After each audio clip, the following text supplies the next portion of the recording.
ឈប់ភ្លាម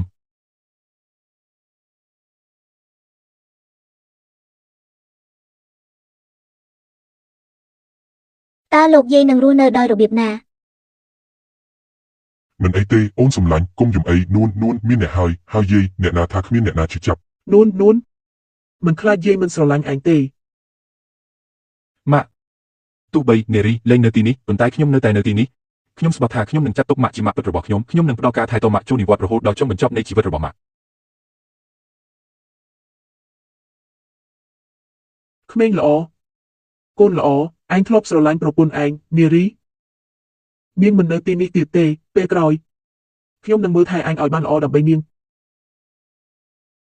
បន្ទាប់ពីពិធីបុណ្យសពរបស់កូនស្រីខ្ញុំចប់រៀបចំឲ្យកូនប្រសាធ្វើការនៅការិយាល័យកណ្ដាលផ្ទេរភាគហ៊ុន 10% និងភូមិគ្រឹះទៅឲ្យនួនចាប់ពីពេលនេះទៅគាត់នឹងក្លាយជាព្រះនាងតូចរបស់យើងនៅក្នុងភូមិគ្រឹះ 10% នៃភាគហ៊ុនផ្ទះកញ្ចក់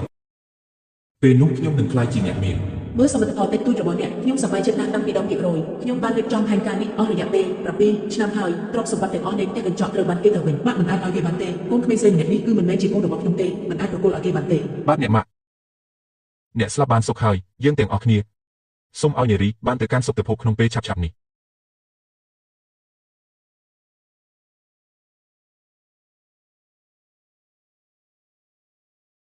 ទេខ្ញុំមិនទាន់ស្លាប់ទេខ្ញុំមិនអាចស្លាប់បែបនេះទេសូមឲ្យខ្ញុំនិយាយបានលឿននរណាម្នាក់មកជួយខ្ញុំផង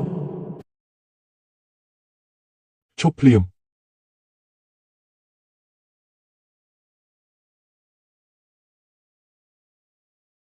បានឆៃនៅទីនេះគាត់កាលមុនគាត់បានស្ដីឲ្យខ្ញុំយ៉ាងខ្លាំងថារត់តាមរស់មិនចេះខ្វាញ់គេបនឆៃទីនេះមិនស្វាគមន៍ឯងទេឆាប់ចេញពីទីនេះភ្លាម នារី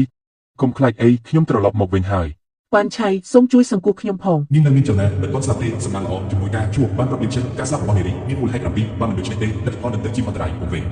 ជារឿយៗនិយាយថាល្អឲ្យអាក្រក់ខ្ញុំមិនអនុញ្ញាតឲ្យឯងប៉ះនាងទេខ្ញុំមានខួរក្បាលឯងមិនចាំបាច់រំលឹកខ្ញុំទេក្រៅពីនេះប្រសិនបើឯងមិនបានប្រល្បិចពីមុនមកទេនាងនឹងមិននៅជាមួយឯងមិនថាមានបញ្ហាអ្វីនោះទេតើការដាក់ទោសនរណាម្នាក់មានន័យថាម៉េច7ឆ្នាំមុនតើគេមានអាកំបាំងអ្វីតើអ្នកកំពុងធ្វើអ្វីនៅទីនេះបានឆៃមិនមែនជាគេទេដែលមកបង្ចោលនារីទៅក្រៅប្រទេសនារីនឹងមិនរៀបការជាមួយនរណាម្នាក់ដោយអស់សង្ឃឹមទេស្រស់ស្អាតនិងគួរឲ្យជឿជាក់ស្ដែងពួកគេនឹងមិនចំណាយពេល7ឆ្នាំជាមួយគ្នាទេអ្នកមីងវ៉ានារីមិនទាន់ស្លាប់ទេតើឯងកំពុងនិយាយអំពីអ្វីអ្នកមីងតើឯងកំពុងនិយាយអំពីអ្វីខ្ញុំបានហៅគ្រូពេទ្យមកពិនិត្យរួចហើយ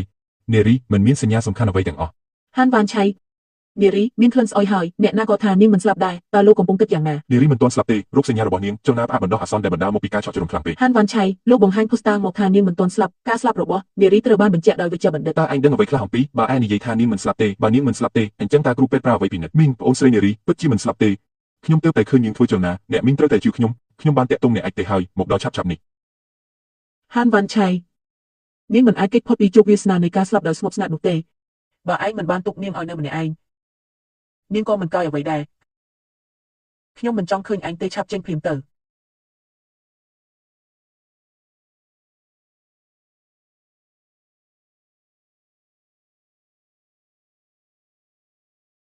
អ្នកមីងលូខ្ញុំសូមអង្វរផ្ដល់ឱកាសឲ្យខ្ញុំម្ដងទៅអ្នកជំនាញនឹងមកដល់ពេលបន្តិចទៀតនេះហានវ៉ាន់ឆៃពិតជាលោកជង្គង់ចុះព្រះអង្គជាព្រះអង្គម្ចាស់នៃទីក្រុងប៉េកាំងដែលមានតម្លៃរាប់រយពាន់លានតើពិតទេដែរនារីមិនទាន់ស្លាប់អ្នកស្រីលូមិនចាំបន្តិចលោកគ្រូឆៃបានឈានដល់ចំណុចនេះវាមិនដូចខ្ញុំនិយាយលេងទេហានវ៉ាន់ឆៃដូចជង្គង់នឹងដេកដូច្នេះរាល់ចំណាំមិនត្រូវបានអនុញ្ញាតទេម៉ាក់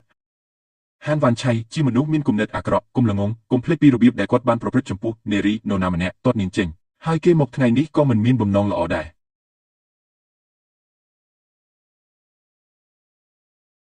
កូនស្រី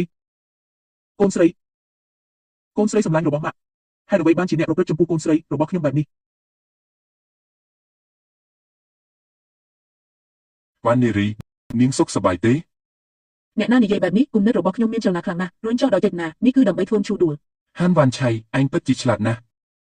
ចម្លើយគឺចម្លើយសូមអរគុណសម្រាប់ការចំណាយពេលដ៏មានតម្លៃរបស់បងប្អូនទាំងអស់គ្នាស្អែកជួបគ្នានឹងមានភាពបន្តចុច Subscribe ដើម្បីបានមើលមុនគេ